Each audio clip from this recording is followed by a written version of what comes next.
Okay, this video is to help just refresh what we did this week. I know we had a lot going on. So this is the packet, basically pages 1 through 10. So I'm just going to pick a couple examples to help you out a little bit. So I'm going to start with what are perfect squares, perfect cubes, and perfect fourths.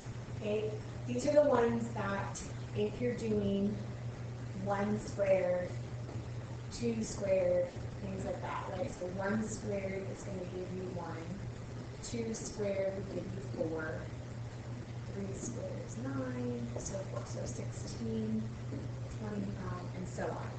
This list are your perfect square roots. And so if you have, for example, the square root of 16, that would simply just equal 4. Okay?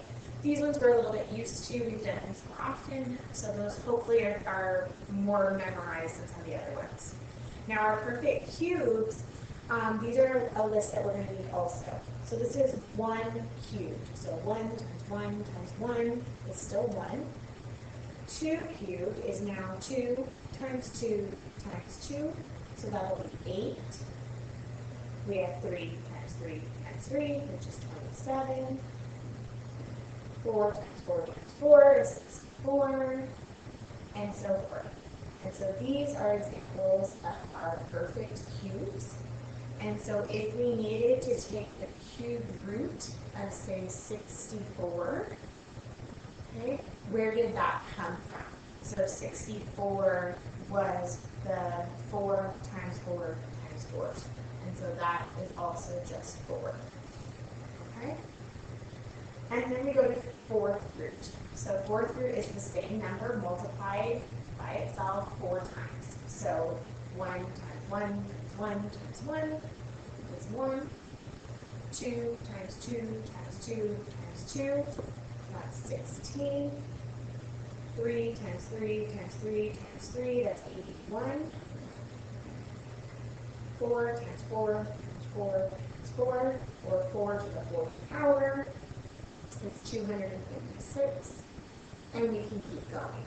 So if I were to take the fourth root of, say, 81, that came from when I was doing the 3 to the 4th power. And so this answer would just be 3. So these are how we get our perfect ones. These are important because as we're dividing or simplifying, you're going to want to use this list to make factors. Okay? So the next part we went over were the pieces of this. And so the number that's being used, we usually do the square root, but now we're going to be doing third, fourth, and fifth root. So whatever root it is, we call this the index. Okay. The sign itself is called a radical. And so now instead of just saying square root, we can say radical because it's not always square root anymore, right? It can be cubed root. And so we just call this the radical sign.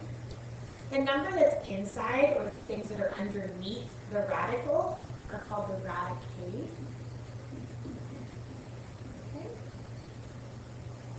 And then when there's no index given, so if it's just blank, we assume that we're talking about square roots. And that makes sense because you've never seen a number there when we were doing square roots. So square root has no index shown. Okay. So let's try a couple of these problems. Okay. So if we look at the first problem up here, number 5, it is asking us to just simplify. It is a cubed root. So our idea is that we want to split this. And we need a number times a number that gives us this negative 250. But one of these numbers needs to come from our perfect cubes that we had started. Okay, perfect cubes. So one of them needs to be perfect. Okay. If we do that, we find that negative 125 goes into the negative 250, and that is a perfect cube. The other number that's multiplied by this is 2. So 2 times negative 125 does give me the negative 250, but I can reduce this to simply negative 5. Okay, so that goes away. And I'm still left with, under the radical, is the cubed root of 2. And so this is my final answer. Okay. So simplifying, we're going to set up a factor tree. One of those factors needs to come from the perfect list.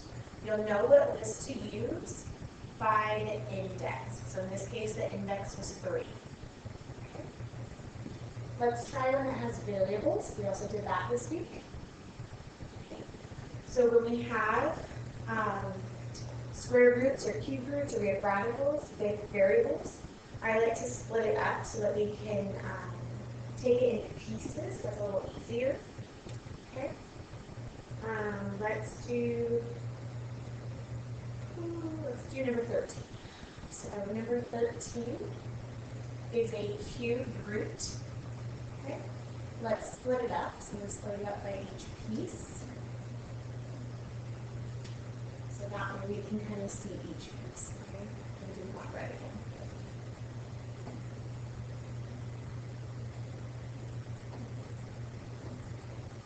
Okay, so the red part, we're going to do that first. That's the cubed root of negative 64. Okay, and then the green part is cubed root of x to the 10th.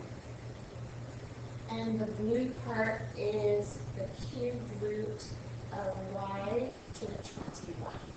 So we're going to treat this as like 3 separate problems and then put them together. So the cubed root of negative 64. Now what's good about this is if you look at the perfect cubes, 64 is perfect. Okay? So the cubed root of 64 is 4. This one is negative though, so we just want to make sure that we bring over that negative 4. Okay, so negative 4 comes out of this, and that's gone. Okay, when we're doing variables, the index needs to go evenly into the exponent. And so in this case, we have x to the 10th. That does not go in evenly. So we need to factor this so that we can get this cube, this 3, into the exponent evenly. Okay? So in this case, if I just go down 1, so I have x to the 9th, x to the 9th times x is x to the 10th. Okay? But now the x to the 9th is divisible by the index. And so I'm going to take this index and divide it by 3, or divide the 9 by the index, which is 3. And so I end up with x cubed. This piece is now gone. I'm still left with the cubed root of x. I can't do 1 divided by 3 without getting a fraction. So that's going to stay like that.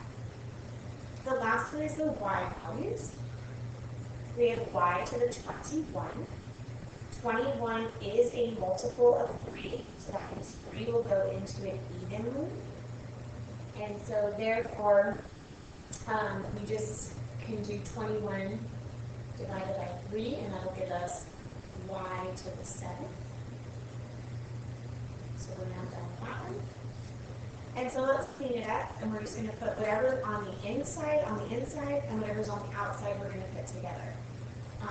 So we're going to do negative 4 was on the outside, x cubed was on the outside, and y to the 7th is on the outside.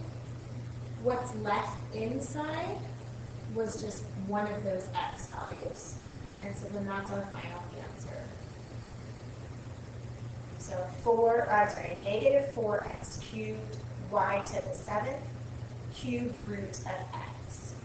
And then your final answer for number 13. Okay, so that was with variables. Okay, if we move on, we can go to page 4. This is another page we did this week. We did adding and subtracting radicals. And so in this case, you have to have a common radical in order to add or subtract. And if you can't do that, then it's going to stay there and it won't do anything. So let's do number 3, because number 3 is a little harder. Okay? These are fourth roots mixed with a third root. Okay? So you cannot add or subtract things with different indexes. So right away when you see this, okay, this right here has a cubed where the other ones have a fourth root.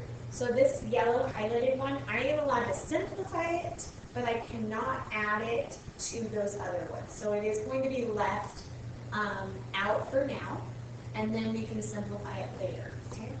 So I'm going to do the other 2 first. Okay? We're going to kind of ignore the 7 for now, but we are trying to find fourth roots where one of them is perfect and one of them is 3. And in this case, the reason I know it's 3 is because that other radical there is 3. And I know that there is no fourth root of 3. And so I know that that's going to be my common one. And so if this works, I need to be able to take out a fourth root of 3, which it does. Okay. So if I do 16 times 3, that does give me 48. Okay. And then what's nice about 16 is 16 is a perfect fourth root. Okay, so if we go back to the beginning, it was 2 times 2 times 2 times 2. Meaning the fourth root of 16 is simply 2. Okay? So now I just need to clean this up a little bit. I have the 2 I just got times the 7 that was already here. Okay? So that's going to give me 14. And then I have the fourth root of 3. Okay? Now I can subtract that from this middle term, which was 2 fourth root of 3. Because the radicals match, right? So now the radicals are both the fourth root of 3. When those match, I am allowed to add or subtract them. In this case, it's subtraction. So I simply do 14 minus 2. And then I'm going to carry over the fourth root of 3. Okay? So 14 minus 2 gives me 12.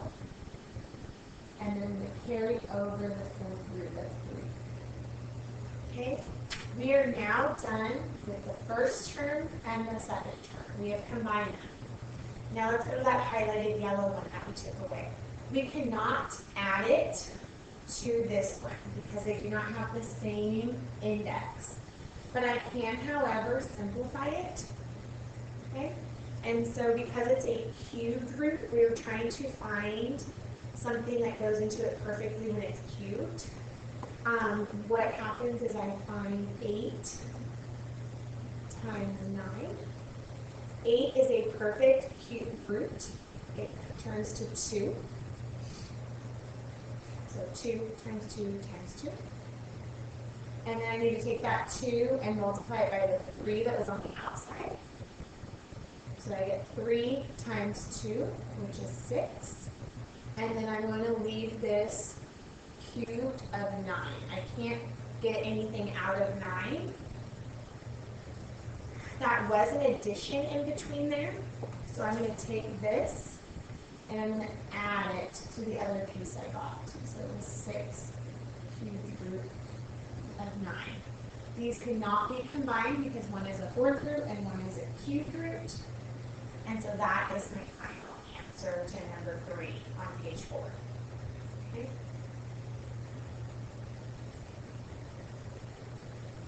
The next thing we did this week was multiplying radicals. I like multiplying because you don't have to worry about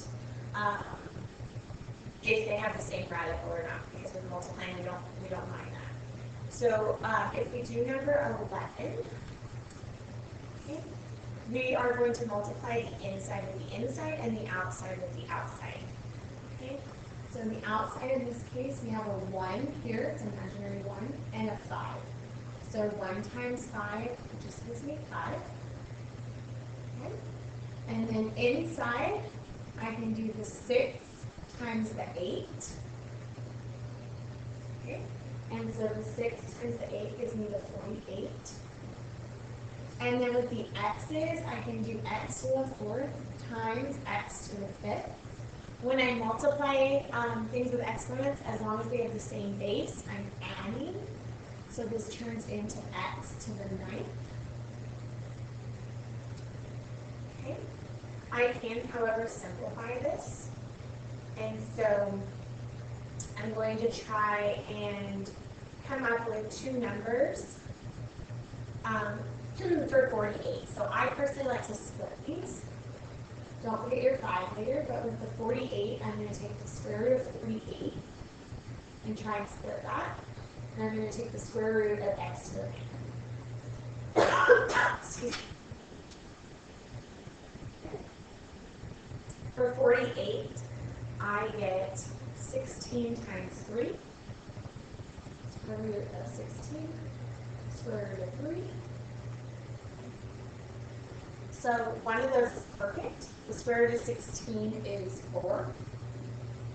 And then we have root 3, which is going to stay there. With the exponents, remember, we need to do this where the index goes in evenly, or the exponent is a multiple of the index. The index here is 2.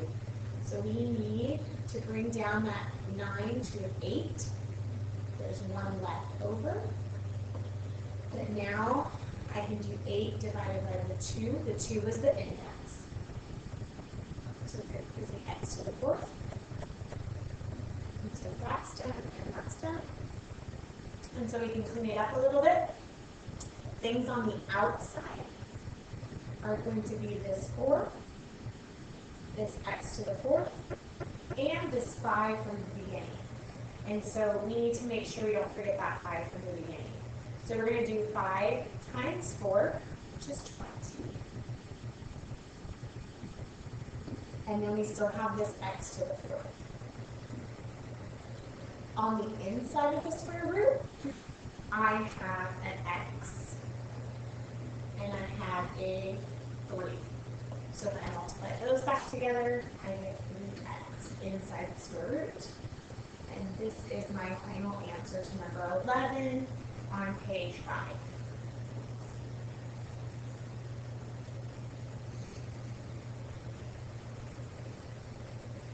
Okay, after that, we went to binomials. Binomials are just multiplying, but you're having to do a little bit more work. So I believe 15 is a little easier. I'm just letting you know all you do is distribute this and then multiply. So I am going to do a harder one. Let's do number 20. So number 20 has 2 binomials being multiplied together. When we do this, we have to use FOIL. Okay? So we're going to have the square root of x times the square root of x. Okay? Because they're both inside of the square root, I can multiply them together inside. And so x times x is going to be x squared. So now the square root of x squared. Then I'm going to do the square root of x times the square root of 2.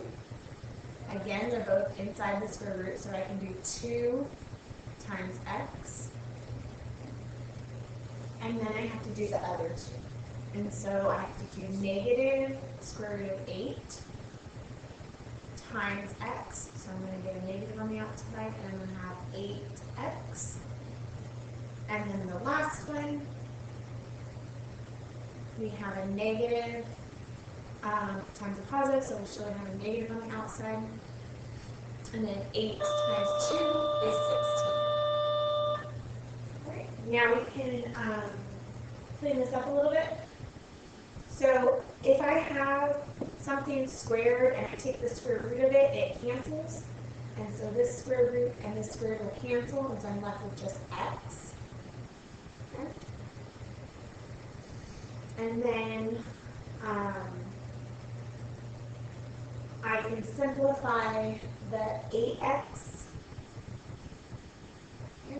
So this will just be x. And we're done with this one. The 2x can't be simplified, but the 8x can. Okay, I can do this as square root of 4 times the square root of 2x. The reason I chose 2x is so that I can match these. So anytime you can match them, that's just going to help you add and subtract a little better. Okay, this is a minus in the front here. Okay, so the square root of 4 is 2. So to clean this up a tad, we have plus 2x minus 2 root 2x. So now the radicals match, so I can combine those.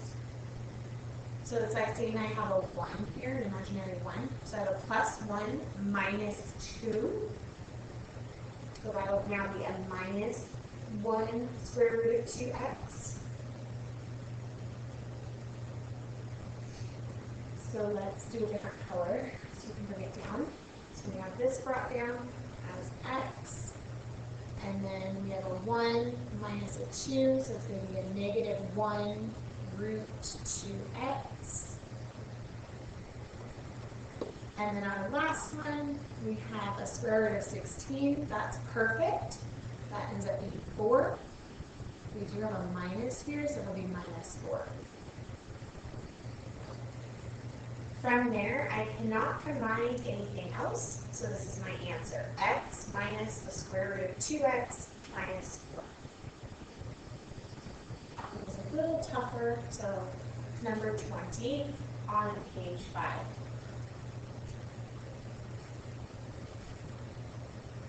From there, we went to dividing. This is the last section we did. So on page 7, we had started dividing radicals. In order to get rid of a radical, you need to divide by that radical. Okay? So for example, if b, let's see what number should we do.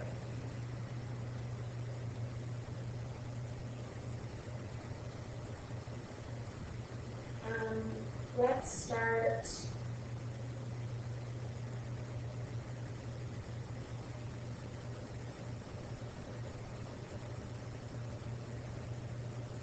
Let's start with number 2, and then we'll do a different one also. So these are fourth groups, and I cannot have radicals in the denominator. So when they're being multiplied, then you can simply just multiply the top and the bottom by the radical that's in the denominator. I'll show you another problem where if it has something combined through addition or subtraction, you have to use the conjugate. So in this example, I just simply have to do the fourth root of 2 and the fourth root of 2.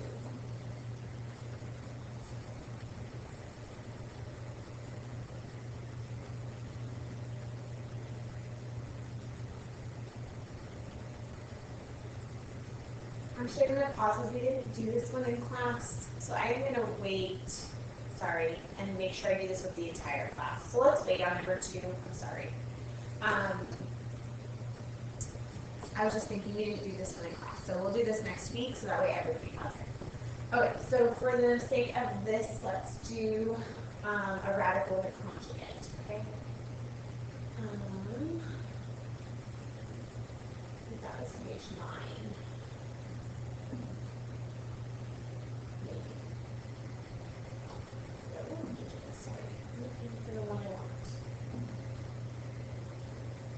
Okay, 15. So this is page 10, number 15. This is the one I wanted to do. Okay. So notice we do have a radical in the denominator, which we're not allowed to have, but it's attached to a number that's being added or subtracted. And so because of that, it's got a little bit different of a process, and that's what I wanted to show you. So for number 15, In order to get rid of the denominator, I need to multiply the top and the bottom by the conjugate, which is the same figure, just opposite sign. That's what a conjugate is. So we're going to have 4 plus root 3. If I do it to the bottom, I also have to do it to the top. Okay, and then from here, we're going to multiply.